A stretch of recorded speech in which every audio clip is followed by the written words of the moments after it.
A pleasure to meet all at last, and here we are once again with video games that are totally awesome. Safe to say that the setup is unfortunately going to be a bit different going forward. Had a lot of furniture to move around the house, and most of which is unfortunately going to be out of here by the end of the month.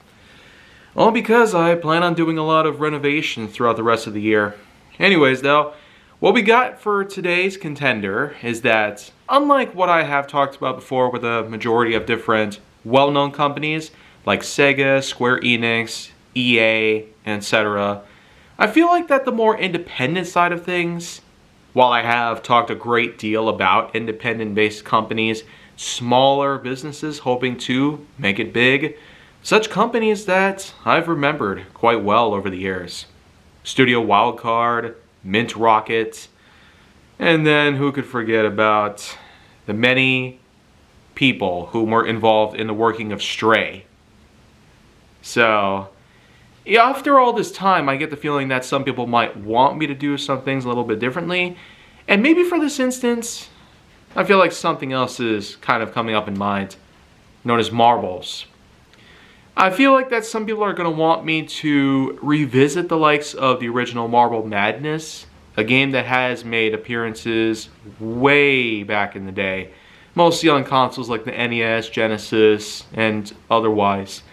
But before I do something like that, we might as well get on back to a certain point in more recent times, because Marble It Up Ultra is something that I had actually gotten a nice big discount on the PlayStation Store, and for that reason, why don't we go on ahead and give it its own particular review for this particular instance of video games that are totally awesome. So to start things off, Marble It Up Ultra itself does come from a smaller company out there, and like most of these indie games, it seems that they have a similar vibe that we happen to get, and they are quite different in both feel and playability. In this particular instance, it's a 3D puzzle game with a good amount of challenges. The main goal is to roll the marble along, almost like you're operating in one of those marble maze labyrinths. But for the most part, all you gotta do is simply hold the left stick around, build up momentum, stop whenever necessary, jump, speed, etc. It's just an impressive display, flashy colors, and a boatload of different styles to choose from. I'm not just talking about the fact that there's hundreds of different options for marbles, some of which can only be unlocked via various missions or even by getting a hold of certain challenges. By completing some challenges, you can unlock these different versions, and most of which can be from planets to different kinds of foods to different kinds of outfits like the jack-o'-lantern or skeleton look. And there's a good variety of different styles for the marbles just as well. There's also styles in terms of the speed tail, basically like that of a comet, in which that the effect of the marble pulsating through the air with high speeds can also be interchanged with other styles. You can have sparkles, confetti, and whatnot. There's even the addition of headwear, literally. You can have an astronaut helmet, or an alien mask, or a silver belly Stetson. A good variety of customization is in this game, but you'd mostly have to do that via the main menu. In-game, it doesn't really allow you to do such a thing. But however the main game goes, there is in fact its own story mode. It doesn't really involve anything like cutscenes or any of that usual stuff that we've seen over the years, but Marble It Up Ultra does things a bit differently.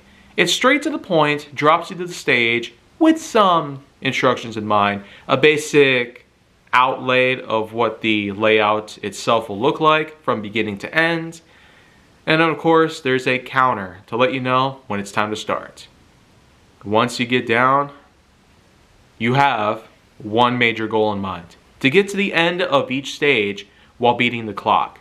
The clock, in fact, is a big part of the challenge, and while there's no necessary time limit as it counts upward, the main thing about getting to the end goal in time is, of course, to make sure that you get the fastest time. With every single stage, they do give you bronze, silver, gold, and diamond rankings, depending on how fast you're able to go and beat each stage. Because there actually are a variety of bonus stages. In fact, there's 4 different levels of bonus stages, depending on how many golds that you get. And as for the main story, 6 stages worth, and each of which can comprise of up to 10 levels. Sometimes there's extras that appear depending on what you find, some secret passageways, some other secrets, even ways to unlock various marbles within the game itself. And I will say that having gone through a few specific spots in the game, I was able to unlock some marble skins as well as headgear. Hardly ever getting anything like the common tails or whatnot. But I also might as well mention that in addition to unlocking all this stuff, you can actually purchase some of this stuff. Because let's face it, at the end of each stage, you are given a good amount of in-game currency. And this does in fact allow for you to have access to various items within the shop itself.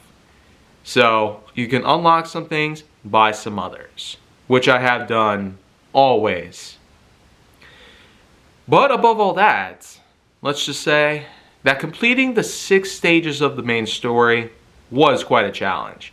I will say that going through some specific stages out there, like one that involved some wicked shots where gravity changes in 4 different directions, and then there's plenty of moments where the hills might slow you down in some ways, and there's even hazards like ice, for instance.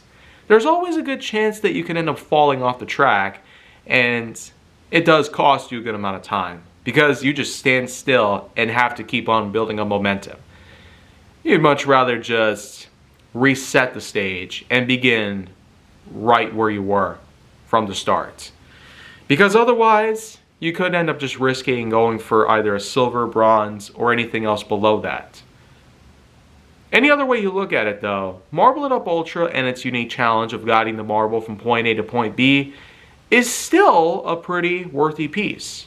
It's a good way to challenge the mind and body in order to test reflexing skills as well as coordination, as well as getting to have good judgment of what the end goal will be like and how to approach it cautiously.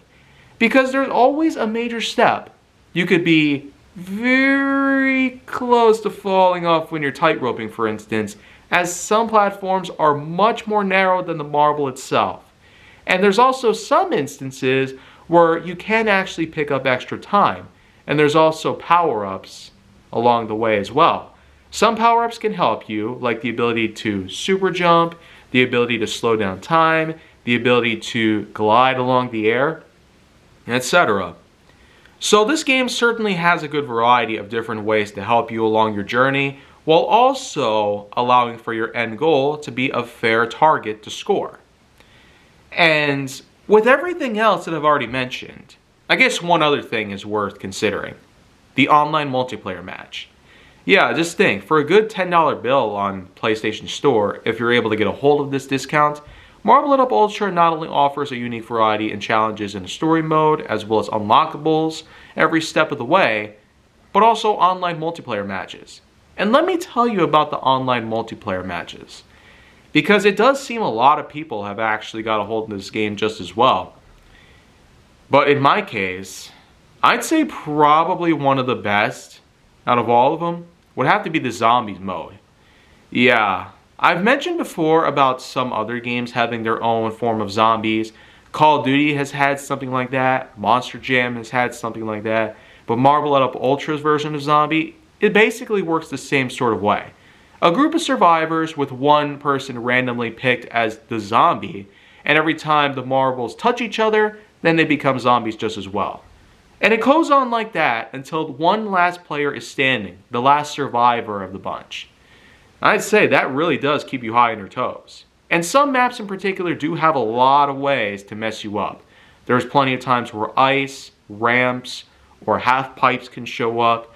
And there's also a lot of ways that elevators and ways can create gaps or traps that you could end up falling through and possibly either lose the match or some other predicament that you don't want to be in. But we know that that's not the only thing that you can do as well. You could also go on ahead and play a Rocket League inspired game of ball in which that a larger marble is featured and there's 2 goals at either end of the map. So that's another good way to put together a nice marble game. Rip off Rocket League. Or maybe it could have been made as a collab project with them. I don't know that for sure. A small indie company like them, then again, look at Dave the Diver. They basically made their own versions of Balatro and Farming Simulator and even Dredge. Anyways, though, that's a lot of stuff I've talked about for one specific game from an indie company. And I do hope that they continue to grow even bigger and better over time. In the same way that I have had to talk about a lot of other games that were made by indie developers and publishers, I consider Marble It Up Ultra to be quite the worthy title for those who are looking forward to have a unique challenge all about marbles. But the real marble challenge that most people might remember was Marble Madness. Some other time though, I'll probably have to talk about that. For my rating of Marble It Up Ultra, we'll give it a solid 8.8 out of 10.1 for everything that it's had to feature, and for my own experiences.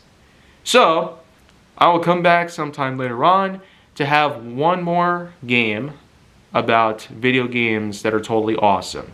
And I hope the next title will be just as awesome as this one.